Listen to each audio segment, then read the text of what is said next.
If you are a control player, then this is the video for you.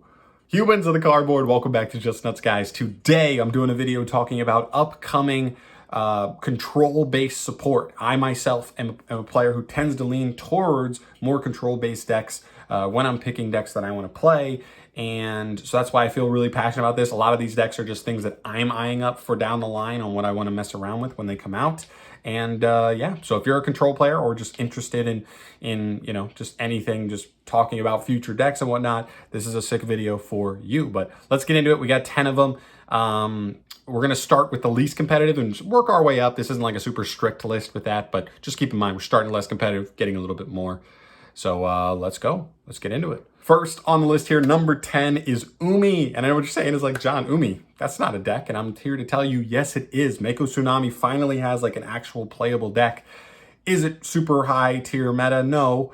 But it is pretty good. They get some really solid supports actually coming in the next Legendary Duelist, which I believe is coming early June at this point, to the TCG. With a bunch of water support, but they get a bunch of new good water cards. One of them is a Kairushin Leviathan. This card is insane. It is essentially like a Tikaboo-esque floodgate on the field for any non-water deck. And it also gets you a free +1 every turn. Very, very strong card. But if you do play against another water deck, you probably just lose because that's like your best win condition. But the deck gets some good searchability, some additional good monsters. I think they're in a cool spot, and they do what they want to do, which is pretty powerful, like fairly consistently. So definitely a deck that can like steal some sets at locals off of some of the higher tier meta stuff for sure. Moving to number 9, we have Weather Painters. This is one of my personal favorites. I've always been a big fan of the art style and the play style of Weather Painters, but the one thing they've always been missing for me is a disruptive canvas card. They still don't have it, but they did get a new field spell that does so much for the deck and allowing them to at least make their 2-link 3 monsters, the old one and the new one, and that gets them interruption. So definitely a big buff for the deck. I think the other big thing with the deck is that it works such a particular way that you can play it with a bunch of nasty floodgates and hand traps that like other decks just like can't even really play, especially meta stuff, just because so many meta decks need the graveyard, you know, don't play with monsters not on the field, that kind of stuff that this deck can facilitate, so you can take advantage of some really powerful cards. This stuff is coming out in Dimension Force. That would be May 20th at this point for the TCG. Really exciting. And I can't wait to mess around with Weather Painters. I think they're like officially like fringe rogue status. They're scary for sure. Number 8 on the list is WITCHCRAFTERS. This one's a little bit weird. This was an archetype that kind of flopped a while back. It had potential. I had wished they didn't get their boss monsters in the main deck, but they are. But they're still decent regardless. Here's what they're getting. They are getting a new fusion monster and a new fusion spell. They didn't have any extra monsters prior to this. But here's the thing. The fusion monster is pretty insane. It has like 3 different effects. One of them is like summoning a WITCHCRAFTER straight from the deck. One of them is like adding any of your WITCHCRAFTER spells from grave back to hand. And the other one is like non-target pop a card. It can do all 3 of those every turn pretty much, as long as you can keep activating spellcaster effects and WITCHCRAFTER spells. A really, really powerful card. Once you get this card set up, it lets you run away with advantage. This deck is very grind-oriented. You put all your spells in grave and you add them all back on your end phases. Very, very scary there if you get into a grind game for your opponent, for sure. But yeah, it's a nice little buff. They actually have like a legitimately powerful win condition now, which I love. One thing I will say though is this support, we don't have it confirmed for anything. It could be imported somewhere else. I heard there were rumors that we might get our own version of the secret shiny box from the OCG, which is where this stuff debuted for them.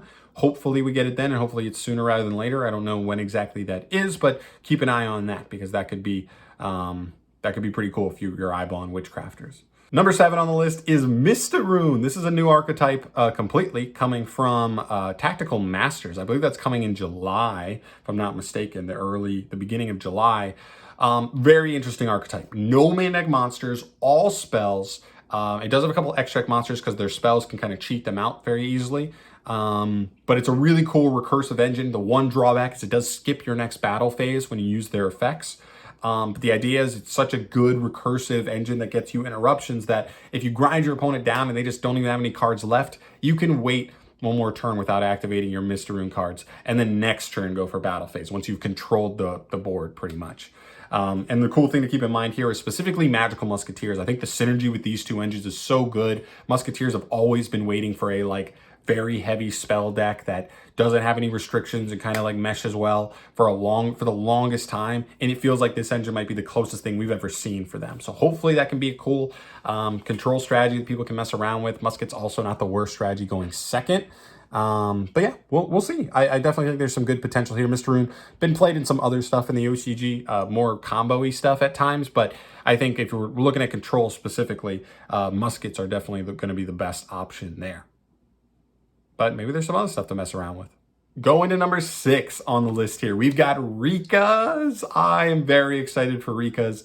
This is a deck that I'm a big fan of. It has actually a ton of potential. It has its Stratos monster, has a Rhoda spell, like it has good extenders. All it needed was like power. It just didn't really feel like your end boards were strong enough to really scare your opponent at all. And that's what we finally get here. We get a new extender in the form of a level 4. That's exactly what the deck needed to facilitate the rank 4. That's really good, but you couldn't make it as often as you wanted to. And it's a monster negate. It's just a monster negate also. Very, very good card for the archetype. And then we also get the field spell. This card is insane in pure RIKKA because it's a +1 every turn.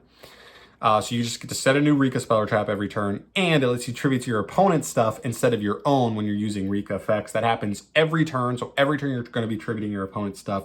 This card is crazy. RIKKAs take a huge step forward. They almost double in power. I love where the deck is going, and I think it's a legitimately scary control deck going forward. This support is coming out in Power of the Elements, though, so a little bit further down the line. I think at this point we are slated for August for Power of the Elements, but you know, it'll come here eventually. And if you love RIKKA, then this stuff is really, really nice. Really nice. Huge buff for them. Number 5 on the list is EXOSISTE, another really cool archetype. When this archetype came out, I was really down on them, to be honest. Their mechanic of waiting for your opponent to move stuff from the graveyard was just so dependent on what they did. And if they didn't trigger your own stuff, then the deck fell apart, just wasn't nearly as strong enough.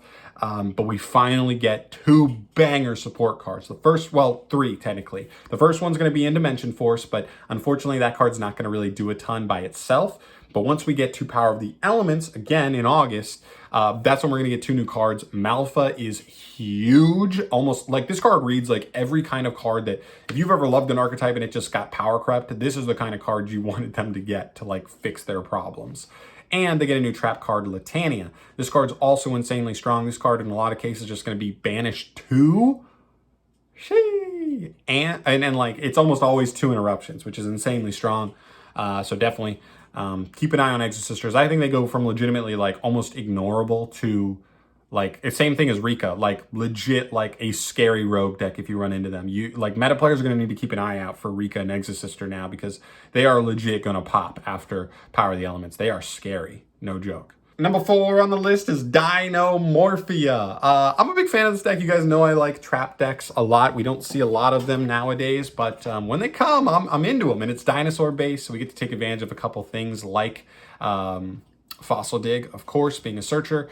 Really cool archetype. It's a fusion deck, and it has fusion trap cards, so you're fusing on the opponent's turn a lot of the time. You pay a lot of your life points, but that usually doesn't end up being a problem because of the graveyard effects of all your traps protecting your life points. But very, very cool. We're getting a new monster, Rexsturm. He's essentially a skill drain on legs. This card is insanely strong. We're actually seeing this engine, just like Theresia plus Rexsturm and Frenzy in the main, being splashed in generic decks in the OCG just because they're I don't have a great normal summon in my deck. Let's just play Theresia and just one card get us to a skill drain on legs. Absolutely bonkers. Card's insane. And this stuff is coming in Dimension 4, so we are 3 weeks away. We're about to just get this stuff immediately, and there's barely any restrictions on this stuff at all as well. So really, really solid. I think they're a legitimately scary deck. I think they might be one of the best trap decks in the game come Dimension Force. Legit. Number 3 is Cyber. I guess if you want to say Code Talkers specifically. This one's kind of a weird one, but I just feel so strongly about this card, and this is a deck that is going to be able to utilize this card. It's Mathmech Circular. This card is insane. If you don't know what it does, it sends a Mathmech as cost to summon itself from hand. Then when another Mathmech is summoned, it searches a Mathmech spell or trap. So this card essentially by itself, without your normal summon, you could literally normal summon, get your normal summon interrupted, then go Circular. That's going to get you a Heat Soul to draw 2, essentially, at least. And it's going to get you a Math Mech setup for the like Trishula trap card if you want to play it. If not, you can play more extenders. But if you want to play Super Factorial, it's literally going to get you like the Trishula plus draw 2 after your normal summon gets interrupted. Absolutely insane. I know this is going to help stuff like adding Nister and Pure Math Mech and combo Code Talkers. But specifically here, I'm talking about Code Talker Control. Just because like that's going to be super new with Heat Soul coming out in like a week anyway. This isn't going to come out into Power of the Elements, so way down the line, but I just think the way that you can just splash this in there, it's a 1-card Heat Soul and then some, absolutely huge for all Cyber stacks, aside from like Marine Cess maybe.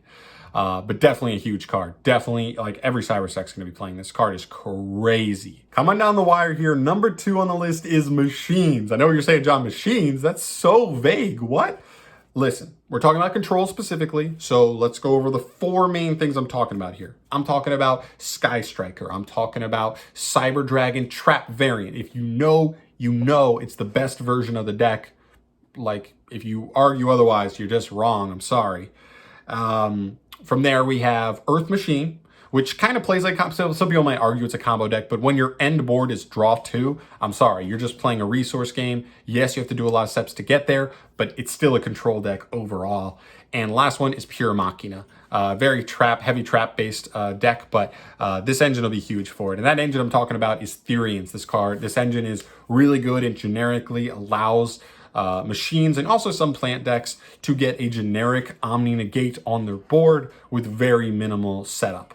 All you need to do is get any machine engraved. You can plop Regulus on the field and he will be an Omni Negate for you. So just playing this as like a super small engine in conjunction with any of these other decks that can easily get a machine engraved. You see like any one of like 15 to 20 cards in their deck, then this guy can plop on the field and just add an immediate extra threat to the board. Really, really huge. Really excited to mess around with him. This is a really, really nice buff for not just control decks, but all machine decks. But, you know, obviously for this video, we're talking about machines or controls. So, yeah, really, really cool. And the final number 1 deck that I want to talk about here for control decks that are getting awesome support is Labyrinth. This archetype is really, really sweet. This is actually one of the only things on here that's not like a pairing of things. It's just a raw new deck.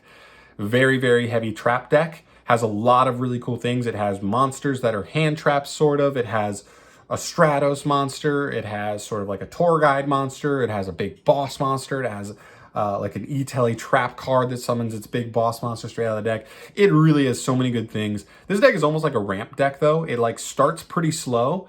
And if your opponent can stop you early, it can be a problem. But if you get past like a certain point and it's still pretty early in the deck, you literally just go like +4 on the next turn. It's actually crazy the amount of advantage you get back with things like that. But this deck is sweet. This deck kind of works how like I wish Lair of Darkness worked, but unfortunately it isn't that smooth. This deck feels like how Lair should have been designed. I'm very stoked for it. It might be my favorite deck in Yu-Gi-Oh! Post Tactical Masters, early July. We should be getting this archetype. Very, very excited for it. So good. Uses a bunch of trap cards that remove monsters from the field. No problems there. Those cards are still really good right now. And yeah, this deck's going to be so fun to play. I cannot wait. And that'll do it for us here today, guys. Hopefully, if you were in a place where you were curious about stuff to come, and if you are more of a control-based player, that tends to be your bread and butter, hopefully this video gave you a good frame of reference on what's coming down the pipeline and what to get excited for and be ready for financially or testing-wise, whatever it is. But yeah, that's going to do it for me here. Thank you so much for watching. As always, subscribe to the channel if you want to see more stuff from me down the line. And let me know which one of these you're most excited for, I guess, in the comments. Peace.